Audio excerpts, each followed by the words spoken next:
They never smiled at him, not once. From the first day Carson met Anna's family, he knew he would never belong. Not because he wasn't kind, not because he didn't love her, but because of one brutal, silent truth. They believed love should come with a bank account. And Carson, he was rich in everything but money. He met Anna on a cold autumn afternoon in Boston, the kind of day where the wind bites your skin, but the coffee in your hands makes you feel like maybe, just maybe, you've got something warm to hold on to. She had this laugh, light and full of life, like nothing in the world could ever hurt her. And Carson, he fell hard. They talked for hours that day, about art, about books, about childhood wounds neither of them had ever dared to speak of before. By the end of that coffee, Carson knew, this is it, she's the one. And for a while, it was enough. But then came the introductions. Anna's father shook his hand like he was holding a dead fish. Her mother barely looked up from her wine glass. And her brother, he called Carson the charity case when he thought no one could hear. But Carson heard. He always heard. The way they questioned everything he did. The way they measured his worth by the car he drove, the suit he wore, the restaurants he couldn't afford. And every time he looked at Anna for help, she just smiled nervously and said, they'll come around. But they didn't. Not even on their wedding day. Anna wore a white dress that shimmered like frost under the late spring sun. Carson watched her walk down the aisle like she was made of light. But in the crowd, he saw the disapproval, tight lips, cold eyes. Her father didn't even look at him when he placed Anna's hand in Carson's. Still, Carson believed love would be enough. He worked harder, longer hours, weekend shifts. He skipped dinners, skipped sleep, skipped joy, chasing a version of himself that might finally be enough for them. But the more he gave, the less he had left to give. And Anna, she changed. She stopped asking him how his day was. She started spending weekends with her mother. She laughed less, she touched less. She looked through him, not at him. And slowly, Carson began to realize something terrifying. He wasn't just fighting for her family's approval anymore. He was fighting for her. One night he came home early, the lights were off, the house was silent, and in that silence, he saw the truth. Anna, sitting in the dark, her bags packed. I can't do this anymore, she said. Her voice was calm, cold, practiced. Carson's heart cracked in his chest. Is it because I'm not enough? He whispered. She didn't answer, because they both knew. Sometimes love isn't loud. Sometimes it disappears like breath, on glass, quiet, fading, unnoticeable, until it's gone. But this is just the beginning, because the price of being unwanted, of being unloved because of your income, it doesn't end with a goodbye. Sometimes it haunts you. Sometimes it destroys you from the inside out. And Carson, he was about to learn what loss really means. The silence after Anna left wasn't quiet. It echoed. Loud, constant, maddening. The kind of silence that fills a house with shadows, that turns everyday objects into reminders. The coffee mug she always used, the dent in the pillow where her head used to rest, the faint scent of her perfume still trapped in the closet. Carson walked through that house like a ghost, not really living, not really dying, just existing. In the beginning, he still believed she'd come back. Maybe she just needed space. Maybe her family pushed her too hard. Maybe, just maybe, she still loved him deep down and was just too scared to fight for it. But days became weeks, and weeks became months, and Anna, she never looked back. He tried to rebuild. He picked up extra shifts at the car repair shop, cleaned the gutters, repainted the living room, replaced the dishes. But no matter what he changed, she was still gone. The hardest part wasn't losing Anna. It was losing who he was when he was with her. She made him believe he could be enough. That love didn't care about money or status or what kind of watch you wore. But that was a lie, and now he had to live with the truth. Carson's friends tried to help. Let's go out, man. She didn't deserve you anyway. You'll find someone else. But their voices felt like noise, empty, distant, pointless, because how do you explain heartbreak when the pain doesn't come from what happened but from what was never truly real in the first place? One night, Carson found an old voicemail from Anna. She was laughing, asking him to pick up Chinese food on his way home. He listened to it 12 times, not because of the words, but because he missed the sound of being wanted. Anna, meanwhile, had moved back in with her parents in their pristine colonial home outside Newton, a place with more rooms than people, more silence than warmth. Her mother said she made the right decision. Her father offered to introduce her to someone more suitable. She smiled politely. But at night, she lay awake, staring at the ceiling, hearing Carson's voice in her head. But pride is louder than love sometimes, and she stayed silent. Carson tried to move forward, but every step felt like dragging a chain. One afternoon, while fixing a flat tire for a wealthy client, Carson noticed the name on the appointment card, James Whitmore, Anna's brother. He froze. For a second, he considered walking away. But something deep inside, something raw and angry, made him stay. He finished the job in silence, didn't speak, didn't look up, just handed James the keys. James smirked. "Well, glad to see you're still working with your hands." Carson looked him dead in the eyes and said nothing, because what do you say to a man who saw you as less than human? But that encounter lit a fire in Carson, a slow, burning anger he didn't know he was capable of. Not at James, not at Anna, at himself, for believing he was ever supposed to beg for acceptance. He started training at night, boxing, lifting weights, pushing his body until the pain matched what was inside. He signed up for evening business courses, began learning, accounting, budgeting, marketing. Something inside him had snapped, but instead of breaking, it transformed. Anna heard whispers about him, that he was changing, that the quiet mechanic was building something new, and it shook her, because part of her wanted to believe he'd stay broken, that walking away was justified. But Carson wasn't broken anymore. He was becoming something else. One night Anna saw him in town. He looked stronger, sharper, not rich, not flashy, but whole, and that scared her more than anything. It was fall again, the season when they first met, the streets of Massachusetts, glowing with amber leaves, a chill whispering through the wind. Everything looked the same, but Carson had changed. He didn't walk with his head down anymore. He didn't flinch when someone looked at him the wrong way. And slowly something else was changing too. People noticed him.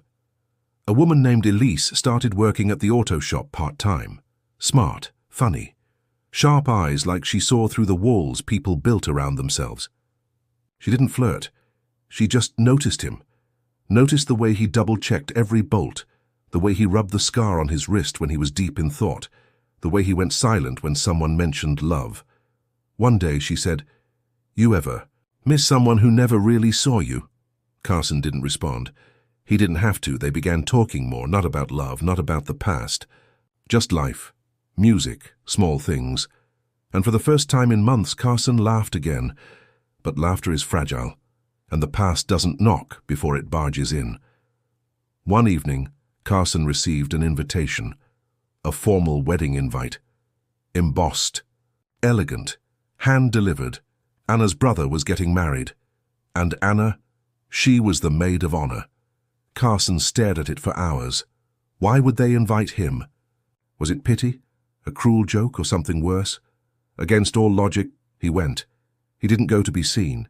He went to see, to look into the eyes of the people who never saw him as a person, and to prove, if only to himself, that he didn't need their approval anymore. He wore a simple dark suit, clean, tailored, nothing expensive. But when he entered the hall, silence followed him. He walked past tables filled with champagne and polished laughter. And then he saw her, Anna, in a silver gown, hair pinned perfectly. But her eyes, they were tired, hollow, sad. She saw him and froze. No smile, no words, just a heartbeat of silence. They didn't speak that night, but their silence said everything. 3 weeks later, Carson got a call from Anna. It was the first time he'd heard her voice since the night she left. "Can we talk?" she asked softly. "Just talk." They met at a small diner far from town. No photographers, no expectations. Just two people sitting across from each other. Two ghosts trying to remember who they were before everything fell apart. Anna looked thinner, more delicate, like someone who had been carrying a weight too heavy for too long. She played with her coffee, didn't drink it. Carson waited. Then finally she spoke. "I made a mistake." The words hit like thunder. "I thought, if I left you, I'd finally feel peace. But I didn't. I just felt empty." Carson said nothing. She looked up, eyes glassy. "You were never the problem. I was. My family, they told me what to believe. And I listened. I let them decide what I deserved, and I threw away the only real thing I had." Carson finally spoke. "I begged you to stay. I fought for us. You didn't." She nodded. Tears slid silently down her cheek. "I know. I just thought, maybe if I apologized, if I told you the truth, it could mean something." He looked at her. Really looked, and for the first time he didn't feel pain. He felt pity because she was right. She had thrown away something real, and now she was trying to reach back through time and grab it. But it was gone. Carson stood up. "I forgive you, Anna." Her eyes widened. "But forgiveness doesn't mean going back." She reached for his hand. He didn't pull away.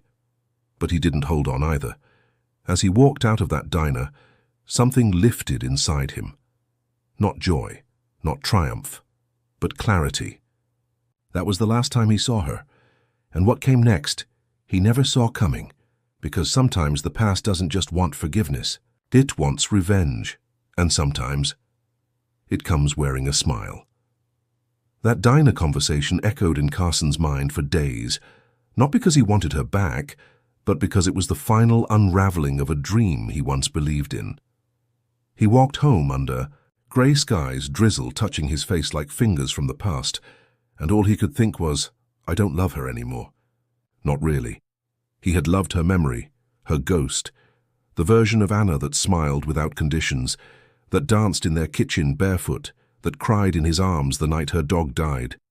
But that Anna had vanished long ago, and what remained was someone lost in her own cage. After that day, Carson changed again, this time not out of pain but out of truth. He started waking up earlier, not because he had to, because he wanted to. The garage was doing better than ever. Customers came not just for repairs, but for Carson. There was something about him now, a quiet strength, a steadiness. People trusted him, and for once, he trusted himself too. Elise noticed. She didn't push, she didn't flirt. But one afternoon she asked him, "Do you think people can heal without going back to the person who hurt them?" Carson looked at her and said with quiet certainty, "Yes." Then he walked away, smiling for the first time without sadness. Behind it, Anna meanwhile felt the weight of her choices settling into her chest like stones. She tried to return to her old life, dinners with her parents, charity galas, trips to Cape Cod, but everything felt grey. Her mother noticed. She barely touched her wine. Her father suggested therapy, disguised as a wellness retreat. She nodded politely, but inside she was crumbling. She tried dating again. She smiled at dinners, laughed at jokes, played the role. But none of them had Carson's eyes, that deep, wounded steadiness, that quiet loyalty. She realized, too, late that love wasn't found in wealth or titles. It was found in the way someone stayed when no one else would, and she had let that go. She thought about calling him again. She even wrote a message. "Can we try again?" She stared at it. And then she deleted it. Some things are better left unsaid. Months passed. Winter melted into spring. Carson grew a beard. Elise got promoted. The garage hired 2 new workers. Life didn't pause for heartbreak. It moved forward, Slow, steady, real. One weekend, Carson drove to the coast alone. Just him, the ocean, and a notebook. He sat on the rocks, waves crashing beneath him, the wind cold against his skin. And for the first time in years, he allowed himself to write. Not about Anna, not about pain, about growth, about starting, over, about how surviving something doesn't mean you're broken, it means you're still here. Meanwhile, Anna sold her apartment. She moved to a smaller place, far from her parents, far from their expectations. She got a job teaching literature at a local college. She stopped wearing designer dresses, started wearing flats and carrying her own books. One student asked why she wasn't married. She smiled, and for the first time the smile didn't hurt. They never saw each other again. No random encounters, no letters, no second chances. Just two people who once meant everything, and now lived in different universes, separated by silence and time. But some nights, Carson still heard her laugh in his dreams. Not the real laugh, the memory of it, the laugh that made him feel like he belonged. And some nights, Anna still saw his truck in her mind pulling into the driveway after work, covered in dust, carrying home the man who gave her something real. They never spoke again, but in the deepest parts of who they were, they never quite let go either. Years passed, not quickly, not slowly, just as time always does, without asking permission. Carson built a quiet life. He never married again, but he lived fully, with grease on his hands, sun on his face, and peace in his chest. He mentored young mechanics, told them to love deeply but to never lose themselves for anyone. Anna never returned to her old world. She grew older with grace, became the kind of woman who paused at bookstores, who watered her plants before sunrise, who smiled at love stories, even when they hurt. Sometimes she'd pass a man on the street with broad shoulders and calloused hands, and her heart would pause. But she never turned around. She knew some ghosts were better left behind. They lived in the same state, breathed the same air, walked under the same sky. But they never crossed paths again. Not once. And maybe that was the price of loving someone who didn't know how to stay, because not all love stories end in reunion. Some end in survival. And that, too, is a kind of forever. And if this story moved you or even made you think, don't forget to subscribe to the channel, like this video, and share it with someone. And this story is a work of fiction. All characters, names, and situations are entirely made up and are not based on real individuals. Any resemblance to actual persons, living or dead, is purely coincidental.